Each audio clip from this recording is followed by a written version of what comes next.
I've been experiencing since COVID a lot of self-isolation.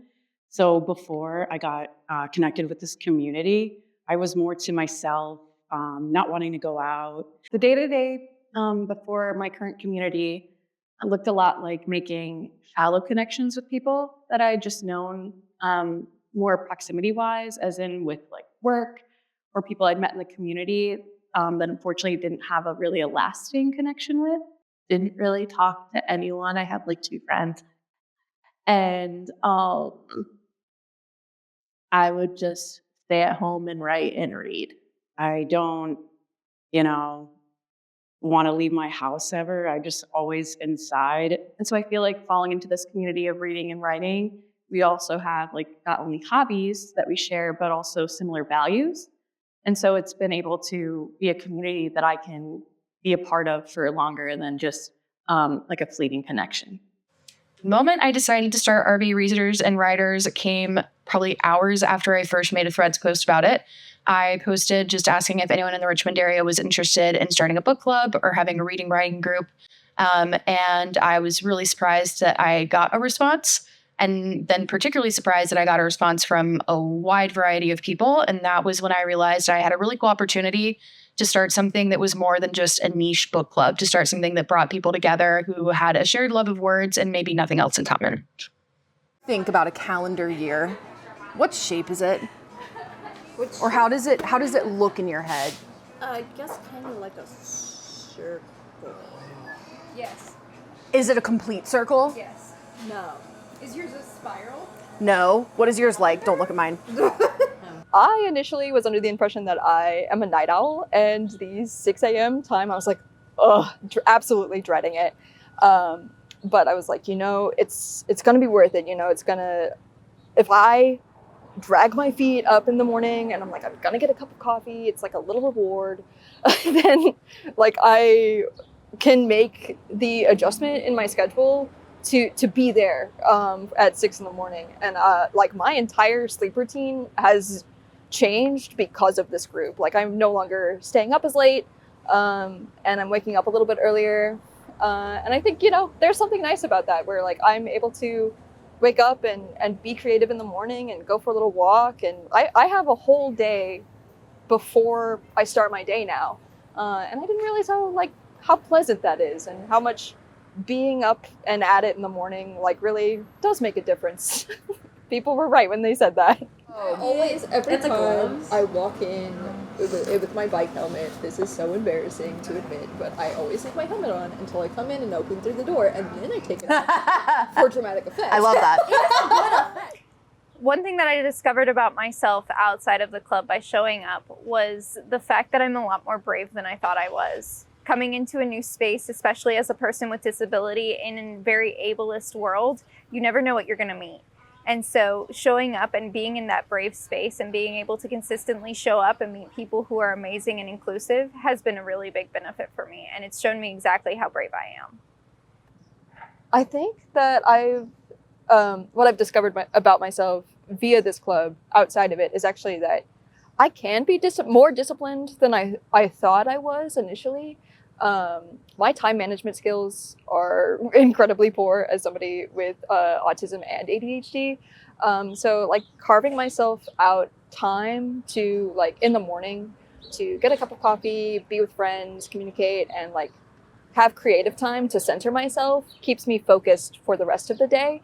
And I find that now that I'm here, that I'm able to like have a routine and a pattern, and my week is more predictable in a way that keeps me grounded. The message behind RV Readers and Writers is that we best experience literature in community. So there's something to be said for curling up with a good book or writing by yourself, but we always have perspectives that are gained when we do those things alongside people who are nothing like us. So one of the big parts of that message is that I want anyone to be welcome and anyone to feel comfortable with whatever it is that they're interested in. Yeah, I think what I discovered about myself through coming to the Writers Club was that a lot of the challenges I was facing were universal. There's a lot of imposter syndrome that happens when you're doing a hobby that's super isolated. And now like putting myself out there with writing. So it's something that I've always done on the side and hadn't really talked much about. There's like a lot of writers, we do it alone. And it's more of a like a nervous thing to share. Because you just can't really gauge how well you're doing or like what other people are facing. So coming to the group really helped me learn that everybody has the same issues and like everyone is trying to overcome the same obstacles. But being a part of a group, it makes me feel like I can open up more and get more advice and more help from other people, and then also learn from them as well. So that really helped me get over a lot of imposter syndrome just by knowing that there's a community of people that are going through the same thing. When people walk into any sort of RV Readers and Writers Club for the first time, I think there's about half the people who feel uncomfortable and half the people who came in with no amount of anxiety. And I think 95% of people who leave very, very happy and without the anxiety that they walked in with. I work really hard to make sure that people feel welcome. And part of that is all the communication that happens before they even show up to the event. And I think that really helps lessen anxiety when people leave. Self-isolation, especially when it comes to living as a person with a disability, is something that is so difficult and dangerous. People get locked into the idea that there aren't spaces for them, that they can't do things because the world isn't inclusive enough or accessible enough. And the reality is, it's not going to be a lot of the time. And stepping into that brave space and finding a way to make it work. You know, this space that we're in today, it's not the most accessible. There's no curb cut. There's a cobbled path. There is no accessible parking. But by finding a community who supports you and helps you to make things work, you're a lot more able to be part of something and not feel so alone. Now that I've joined this group, self-isolation, I just think of it more a sad thing. I used to think being alone, you could learn so much about yourself, which is true. I just don't view it as a positive thing anymore. I think it can be important, but I think what we need to do is be more with community, especially like people our own age, and learn from them. I view self-isolation as something that can be a negative thing when it comes to your mental health. I think one of the things that we're lacking in these spaces in post-grad life and even just here in America is like third spaces and community.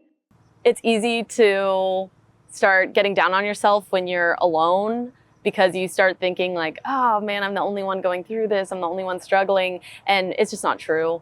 I think community really helps you to have context in the wider world about what you're going through. And I think that as Americans and just like graduating college and being away from that life, we tend to self-isolate more. And so just adding that community in a way that makes sense and is a safe space for everyone is great. There's just not a lot of groups out there that can get people going, and I think it's important to have groups like this for people to communicate and talk to each other, because we are social creatures at the end of the day. And like now that I have this, like I loathe being by myself because I know that I can just like, oh, if I can text a group and show up in the morning and be here with everybody, then like I'm gonna feel a little bit better about myself. And I couldn't imagine my life without this community anymore. And I wish that more people had something like this to show up for and feel part of the community. When communities like mine don't exist, especially communities that are accessible and inclusive, it means that there is a much greater chance of people being isolated and not having access to people who help them feel whole and help them feel safe. In a world as dangerous and crazy as ours is right now, especially regarding things like accessibility and inclusivity, it's very, very dangerous to think about a world where that inclusive and community space doesn't exist. The world looks very, very differently when these spaces are removed. We are not engaging with people in our communities in the same way that once we did. And there's something to be said for the amount of time that it takes to read something, even just a novella, something short, to get in someone else's mind, to get in someone else's shoes. That takes a lot more than a 90-second reel that your friend sends you. And being willing to listen beyond just the first instance of, judging the book by its cover or the first 10 seconds of a video. I think that without groups like this that are willing to take the time to have those longer conversations to learn about their community, we lose a lot of what makes us very interwoven and diverse and willing to understand each other despite and because of those differences.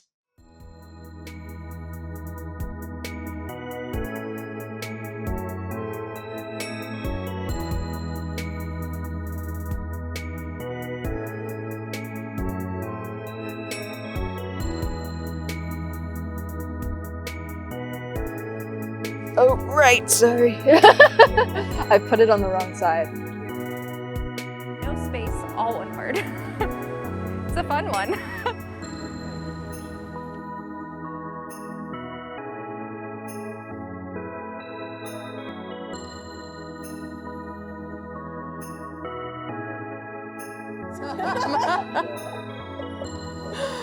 I am immediately scared.